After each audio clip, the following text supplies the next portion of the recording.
ভিডিঅ'টোৰ যোগেদি দিব বিচাৰিছোঁ এছএছএ কণ্ট্ৰাকচুৱেল পদৰ নিযুক্তি সম্পৰ্কীয় এটা গুৰুত্বপূৰ্ণ আপডেট।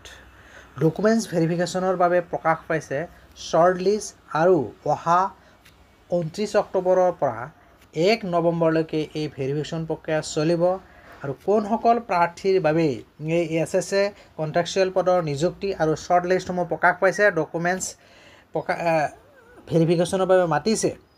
সো ইন ডিটেইলছ ভিডিঅ'টোত আলোচনা কৰিম, চাই থাকিব প্ৰথমৰ পৰা শেষলৈকে।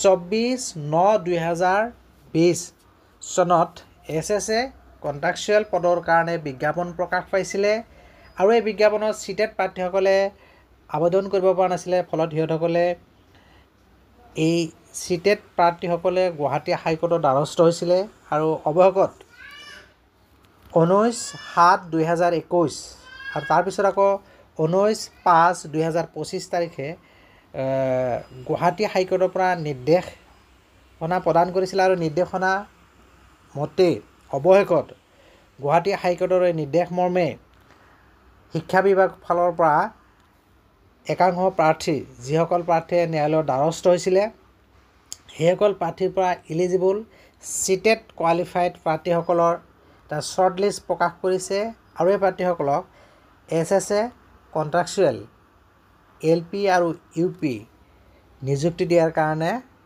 ডকুমেণ্টছ ভেৰিফিকেশ্যন প্ৰক্ৰিয়া অনুষ্ঠিত কৰিছে আৰু অহা 29 অক্টোবৰৰ পৰা 1 নৱেম্বৰলৈকে এই ভেৰিফিকেশ্যন হ'ব। চ' ইয়াতে চাওক নটিফিকেশ্যনখন এইটো দিয়া আছে, চাওক cheated qualified candidate notice on high court cases related to engagement of seated qualified candidate in compliance of the direction of the Honorable Guwahati High Court's order dated 19/7/2021 passed this order. Next আকৌ order dated 19/5/2025 প্ৰকাশ পাইছিলে।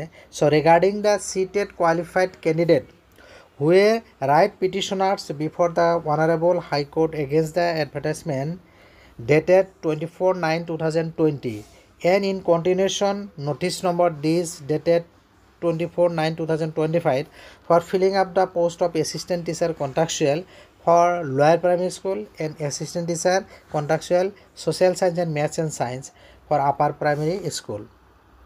The list of shortlisted applicants for physical verification of original documents and certificate are hereby requested to attend the state office mission office Samagro Shiksha Kailebara for verification of their original documents or certificate. So ইহঁতসকলক মাতিছে আৰু ৱেবছাইটত in details লিষ্টসমূহ short list আছে। So candidates are requested to bring on set of photocopy of documents certificate for submission to the verification committee. সেইখিনি লৈ যাব লাগিব। The verification process will be held with effect from 29th October 2025 to 1st November as per name and group mentioned in the above website. So ৱেবছাইটত লিষ্টসমূহ প্ৰকাশ পাইছে ইতিমধ্যে short লিষ্টসমূহ। চ' যিসকল প্ৰাৰ্থীয়ে ন্যায়ালয়ৰ দ্বাৰস্থ হৈছিলে এই এছএছএ কণ্ট্ৰাকচুৱেল LPP পদসমূহৰ কাৰণে সিহঁতসকলৰ কাৰণে অহা 29 অক্টোবৰৰ পৰা 1 নৱেম্বৰৰ ভিতৰত ফিজিকেল ডকুমেণ্টছ ভেৰিফিকেশ্যনৰ কাৰণে মাতিছে। চ' মোৰ এই ভিডিঅ'টোৰ যোগেদি এই খবৰটো জনালোঁ।